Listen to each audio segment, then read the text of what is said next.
name is Megan and welcome to Wanderlust Voyages. We are here to tell you all about Morocco, from the cities to the culture to the cuisine. If you'd like to learn more about Morocco, please be sure to like this video and subscribe, hitting the notification bell so that you are notified of all our future uploads. Today I have another Moroccan cooking recipe for you, and it is one of my favorite Moroccan dishes. However, it's not so commonly made in Morocco. Today I'm going to make Rafissa. Now, Rafissa is definitely more of a special occasion dish. In Morocco, it is typically made after a woman gives birth. The spices involved are supposed to be very healthy for a new mother. However, it can also be made during other special celebrations. So what is Rafissa? It is a chicken that is stewed with onions and lentils, and it is served on a bed of msemmen. And the msemmen is shredded and the layers are separated so that it is not that thick, dense bread, but more of light layers. Rafissa is also traditionally made with fenugreek. However, it's a very strong flavor that not everybody likes, and so I actually leave it out of my Rafissa because I think it's just too strong and overpowering. However, you can add some in if you like that. So, without further ado, let's get into the kitchen. So, it is the night before and we are going to start by marinating our chicken.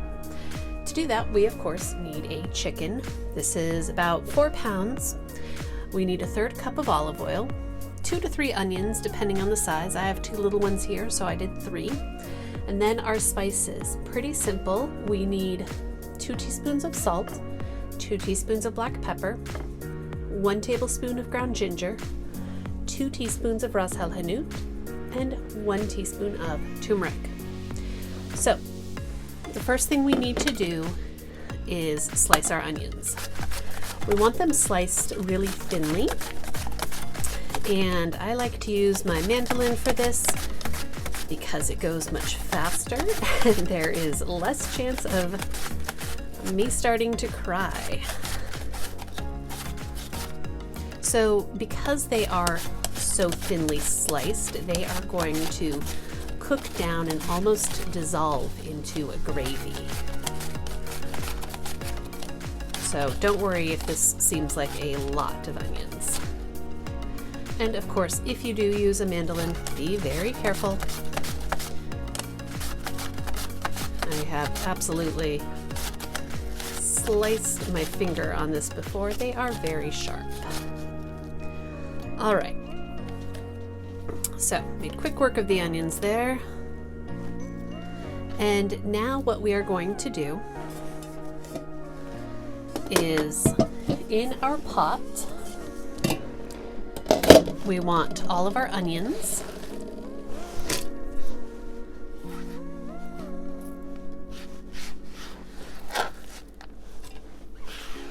I now feel like I am racing against the clock trying to get this done before I start crying. Our 1/3 cup of olive oil and our spices. We are going to give this a good mix together.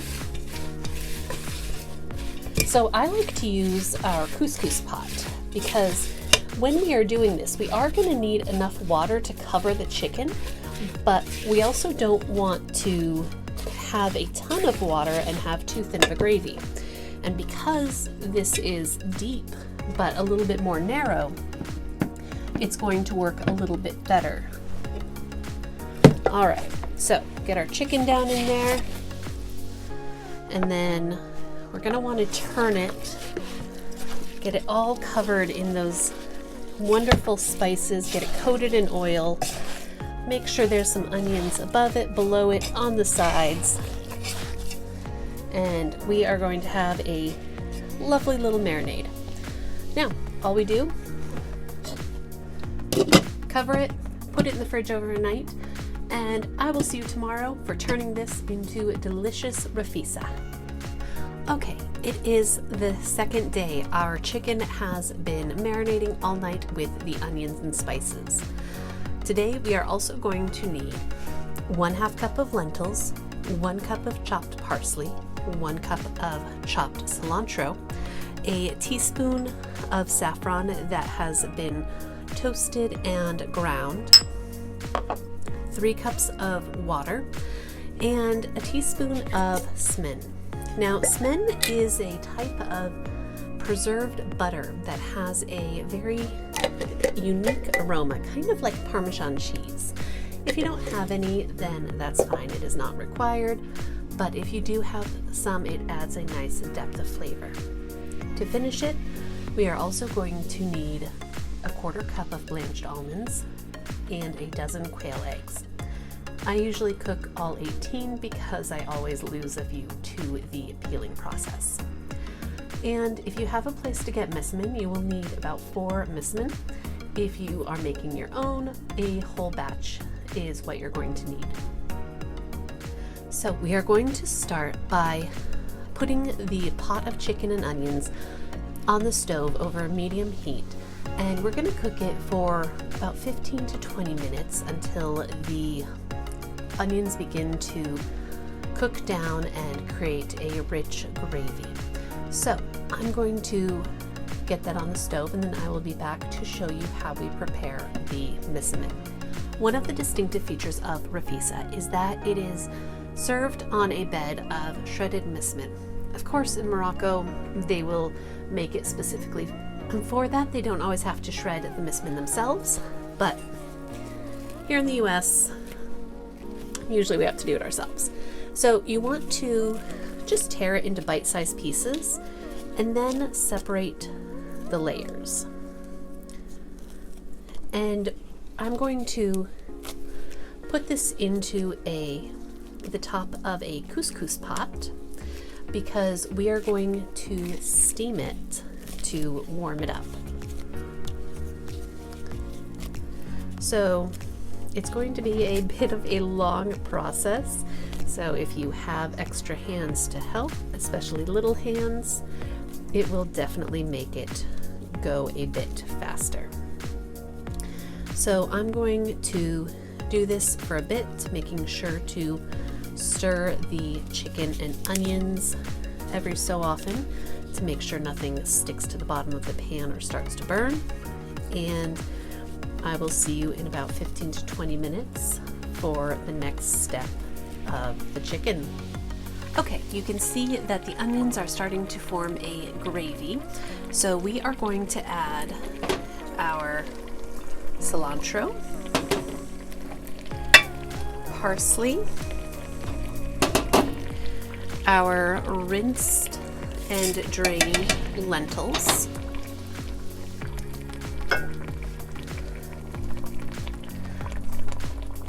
our saffron, and our 3 cups of water. Now you can see that my chicken is nearly covered, so I'm good with that amount of water. If, however, it is largely sticking up, you do want to add a little bit more water. You don't want your chicken, a large part of your chicken, exposed. However, this is going to cook down a bit more, so it's going to be just fine. Now, we are going to cook this on medium-low for about an hour until our lentils are done and our chicken is done.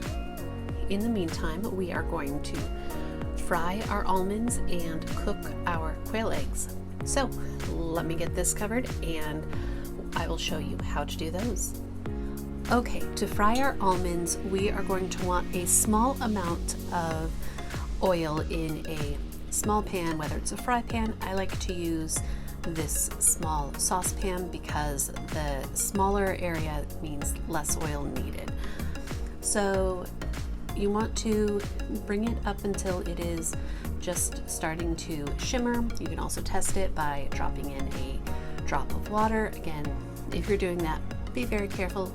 The point is that when it's ready, it does splatter, so don't do it close to the oil. So we are going to just add our almonds and we are going to let them cook for about 5 minutes or so until they are golden brown. keep in mind, like all fried things, they can cook a little bit after they come out. So you want to keep that in mind and don't let them brown too much. And that looks like it.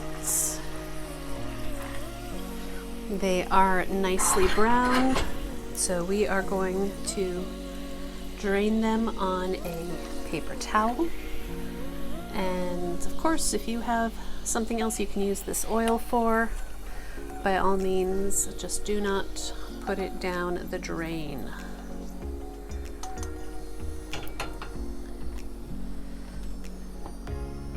All right, we're gonna let these drain and cool, and I'll show you what we do with the eggs in just a moment.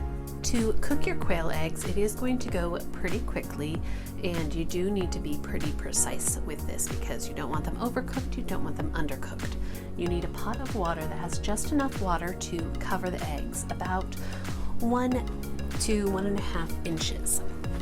You also want an ice bath at the ready. Now you're going to boil the water until just under a boil, where we are almost there. You can see all the little bubbles starting. And then we're going to put the eggs in all at once and time it for 3 minutes. As soon as 3 minutes is up, we are going to immediately drain it and put them into the ice bath. So that is just under a boil. In go our eggs, and our 3 minutes begins. All right, that's 3 minutes. Heat goes off. We are going to drain these and into the ice bath. We are going to let these cool, and once they are fully cooled, we will peel them just like any other boiled eggs. All right, let's take a quick peek at how our chicken is doing. Ooh, that smells wonderful. Everything is still looking good.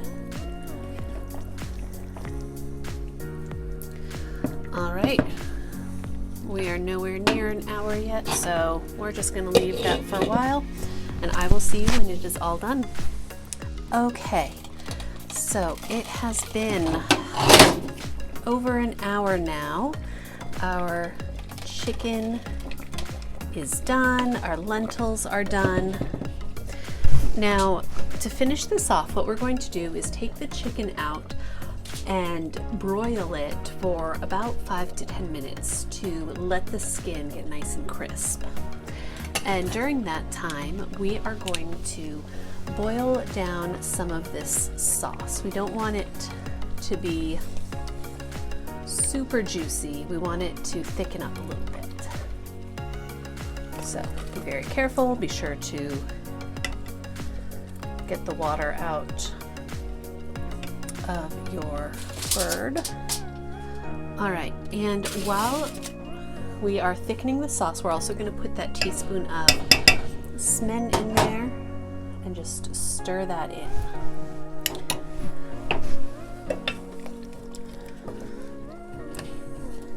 We also need to heat our msemmen. Now, I have it over a pan of water, and we're just going to steam it for about 10 to 15 minutes. All right, I will see you back here in just a little bit, and we will finish off with the plating. All right, we are ready for the presentation. So you want something large and with sides. I like to use our large tagine, and we're going to begin with the msemmen. Nice and hot. Try not to drop it all over the place. So just like couscous, this makes the bed for our meat and our sauce.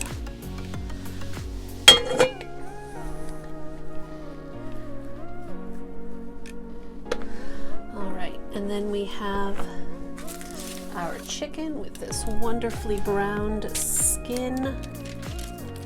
Whoop. We're gonna put that right on top along with the juices. Don't lose any of that flavor.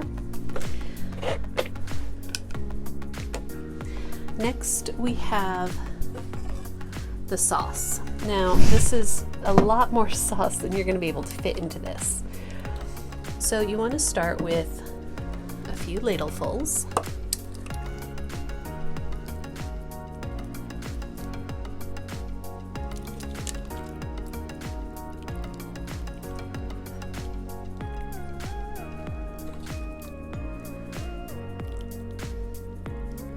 And then just like with couscous, we will put the rest of this in a bowl and serve it alongside so that as people eat it and you uncover more msemmen, you will have more sauce to add.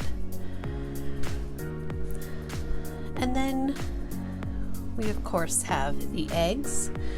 If you don't want to do quail eggs, you can always do regular chicken eggs and just cut them in half before you add them.